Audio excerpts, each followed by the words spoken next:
Hello guys, welcome back. நான் உங்கள் VK. மகளிர் உரிமை தொகை சம்மந்தமான ஒரு முக்கியமான இன்ஃபர்மேஷனை இந்த வீடியோவில் பார்க்க போகிறோம். இதுக்கப்புறம் ஜூலையில் நீங்கள் இந்த மகளிர் உரிமை தொகைக்கு அப்ளை பண்ணலாம். யார் யாருக்கு கிடைக்காம இருக்கோ அவங்க எல்லாத்துக்குமே 45 நாளுக்கு அப்புறம் இந்த மகளிர் உரிமை தொகை கிடைக்க போகுது. அதை பற்றின முக்கியமான அப்டேட்டை தான் இதில் பார்க்க போகிறோம். அதை விட முக்கியமானது என்ன அப்படின்னு பார்த்தீங்கன்னா, அதுக்குன்னு ஒரு சில எலிஜிபிலிட்டிஸ் வச்சுருந்தாங்க. கவர்மெண்ட்டில் இருக்கவங்க, அதே மாதிரி வருமானம், இந்த மாதிரி எல்லாமே பார்த்தாங்க. ஸோ அதுலேயும் ஒரு சில ரிலாக்ஸேஷன் கொடுத்துருக்காங்க. இவங்க எல்லாம் அப்ளை பண்ணலாம் அப்படின்னு சொல்லியும் அந்த கேட்டகரியில் யார் யார் இருக்காங்க அப்படிங்கிற எல்லா டீட்டெயில்ஸையும் நான் இந்த வீடியோவில் சொல்கிறேன். ஸ்கிப் பண்ணாமல் கடைசி வரைக்கும் பாருங்கள், ரொம்பவே யூஸ்ஃபுல்லாக இருக்கும். வாங்க வீடியோக்குள்ளே போகலாம்.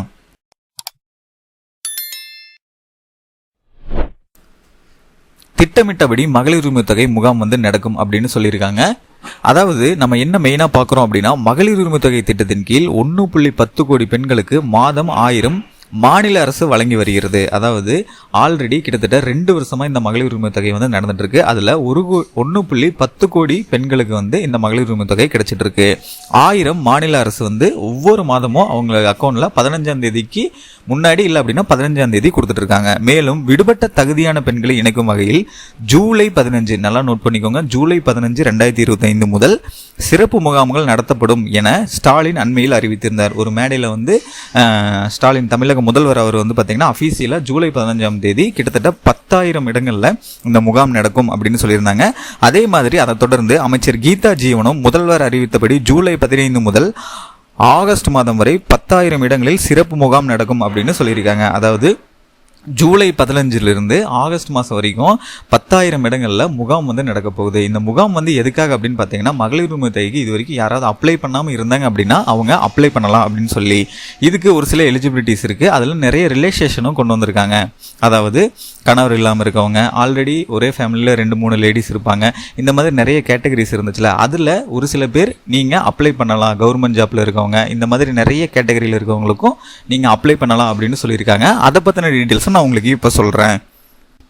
இவர்களுக்கும் இனி மகளிர் உரிமை தொகை உண்டு அப்படின்னு சொல்லி கிட்டத்தட்ட 4 கேட்டகரி பீப்புள்ஸை, அதாவது பெண்களை நீங்கள் அப்ளை பண்ணலாம். இதுக்கு முன்னாடி எலிஜிபிலிட்டி கொடுத்ததுலேருந்து உங்களுக்கு ரிலாக்ஸேஷன் கொடுத்துருக்கோம், நீங்களும் இதில் அப்ளை பண்ணலாம் அப்படின்னு சொல்லி 4 கேட்டகரி கொடுத்துருக்காங்க. அது எல்லாத்தையுமே நான் இப்போ சொல்கிறேன். மகளிர் உரிமை தொகைக்கு குடும்ப தலைவியாக இல்லாத பெண்களும் விண்ணப்பிக்கலாம் என தகவல்கள் வெளியாயிருக்கு. குடும்ப தலைவி இல்லாத வீடுகளில் 21 வயதுக்கு மேற்பட்ட பெண்கள் விண்ணப்பிக்கலாம் அப்படின்னு சொல்லியிருக்காங்க. அதே மாதிரி விவாகரத்து பெற்று தனியாக இருப்பவர்களும் ரேஷன் கார்டு இருந்தால் விண்ணப்பிக்கலாம் எனவும் தெரிவிக்கப்பட்டுள்ளது. மகளிர் உரிமை தொகை விரிவாக்க பணிகள் ஜூலை 15ஆம் தேதி தொடங்குவது குறிப்பிடத்தக்கது. அதாவது உங்களோட வீட்டில் குடும்ப தலைவிகள் அப்படின்னு சொல்லி ஒரு ரேஷன் அட்டைக்கு குடும்ப தலைவி அம்மா இந்த மாதிரி இருப்பாங்க.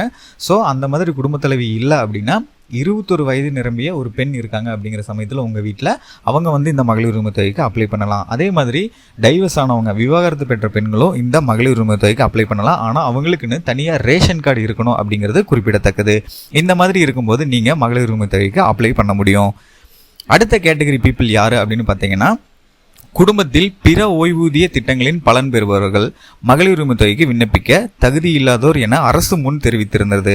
ஆனால் இந்திரா காந்தி முதியோர் ஓய்வூதிய திட்டம், முதலமைச்சரின் உழவர் பாதுகாப்பு திட்டம், அமைப்பு சாரா தொழிலாளர் நலவாரிய முதியோர் ஓய்வூதியம் பெறுவோர் இல்லத்தில் இருந்தாலும் மகளிர் உரிமை தொகைக்கு விண்ணப்பிக்கலாம் என தற்போது தெரிவிக்கப்பட்டுள்ளது. அதாவது என்ன அப்படின்னா, கவர்மெண்ட்ல இருந்து உங்களுக்கு ஏதாவது ஒரு உதவித்தொகை வந்துட்டு இருக்கு அப்படிங்கிற சமயத்தில் நீங்கள் இந்த மகளிர் உரிமை தொகைக்கு அப்ளை பண்ண முடியாது அப்படின்னு சொல்லி இதுக்கு முன்னாடி கிட்டத்தட்ட 1.5 வருஷமா அந்த ப்ராசஸ் தான் நடந்துட்டு இருந்துச்சு. அதன் அடிப்படையில் தான் மகளிர் உரிமை தொகை எலிஜிபிலிட்டி எல்லாமே செக் பண்ணி மகளிர் உரிமை தொகை கொடுத்துட்டு இருந்தாங்க. இப்போ அதில் ஒரு ரிலாக்ஸேஷன் கொண்டு வந்திருக்காங்க. அது என்ன அப்படின்னா, இந்திரா காந்தி முதியோர் ஓய்வூதிய திட்டம் வாங்கிட்டு இருக்கவங்க, முதலமைச்சரின் உழவர் பாதுகாப்பு திட்டம் மூலமா உதவித்தொகை வாங்கிட்டு இருக்கவங்க, அமைப்பு சாரா தொழிலாளர் நலவாரிய முதியோர் ஓய்வூதியம் பெறுவோர் இல்லத்தில் இருந்தாலும் இந்த கேட்டகரியில், அதாவது பார்த்தீங்கன்னா இந்திரா காந்தி முதியோர் ஓய்வூதிய திட்டம், முதலமைச்சரோட உழவர் பாதுகாப்பு திட்டம், அமைப்பு சாரா தொழிலாளர் நலவாரியத்தோட முதியோர் ஓய்வூதியம், இந்த 3 கேட்டகரியில் நீங்கள் உங்கள் வீட்டில் யாராவது ஒருத்தவங்க அமௌண்ட் வாங்கிட்டு இருக்காங்க அப்படிங்கிற சமயத்தில் இது பொருட்படுத்தாமல் நீங்கள் மகளிர் உரிமை தொகைக்கு அப்ளை பண்ணலாம் உங்கள் வீட்டில் இருக்கவங்க அப்படின்னு சொல்லி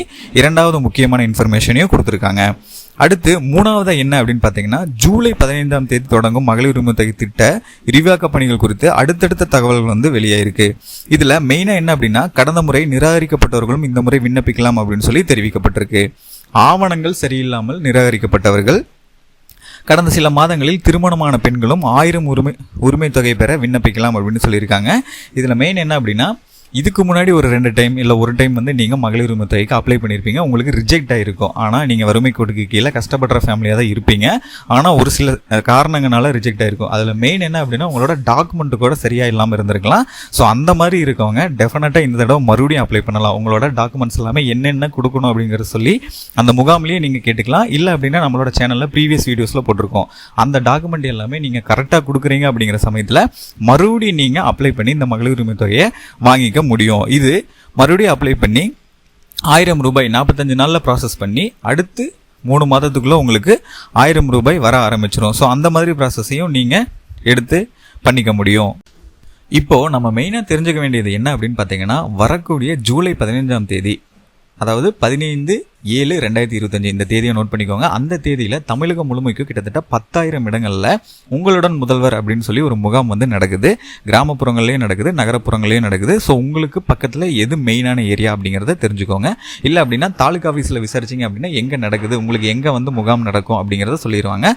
அங்கே போய் இது வரைக்கும் மகளிர் உரிமை தொகைக்கு யார் யார் அப்ளை பண்ணாமல் இருக்கீங்களோ அவங்க எல்லாருமே மறுபடியும் அப்ளை பண்ணிக்கலாம். இந்த கேட்டகரியில் கவர்மெண்ட் ஸ்கீமில் இருக்கவங்க, அதாவது ஆல்ரெடி ஓய்வூதியம் ஏதாவது பெற்றுட்டு இருக்கீங்க அப்படிங்கிற சமயத்தில் நான் சொன்ன கேட்டகரியில் இருக்கீங்க அப்படின்னா நீங்கள் மகளிர் உரிமை தொகைக்கு அப்ளை பண்ண முடியும்.